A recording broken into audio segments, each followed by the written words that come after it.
सख्या भावानेच भावाची हत्या केल्याच्या घटनेने शहरात खळबळ उडाली असून सर्वप्रथम या संदर्भातील बातमी बघूया। चंद्रपूर शहरातील उडिया मोहल्ला येथे सख्या भावाची हत्या करण्यात आली। ही घटना बुधवारी रात्रीच्या सुमारास घडली। गणेश गेडाम यांची सख्या भावाने कुऱ्हाडीने वार करीत हत्या केली। या प्रकरणी पोलिसांनी आरोपी मंगल गेडाम याला अटक केली असून या घटनेमुळे परिसरात एकच खळबळ उडाली आहे। चंद्रपूर शहरातील उपप्रादेशिक परिवहन कार्यालयाच्या मागील भागात असलेल्या उडिया मोहल्ला येथे गणेश गेडाम हा घरी जेवण करीत होता। त्यावेळी त्याचा भाऊ मंगल पुंडलिक गेडाम घरी आला। मंगल हा दारूच्या नशेत होता।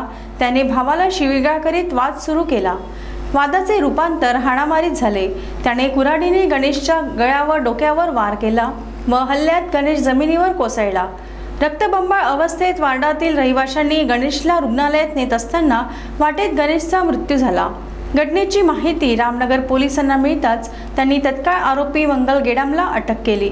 उत्तरीय तपासणीसाठी गणेशचा मृतदेह शासकीय रुग्णालयात पाठविण्यात आला आहे।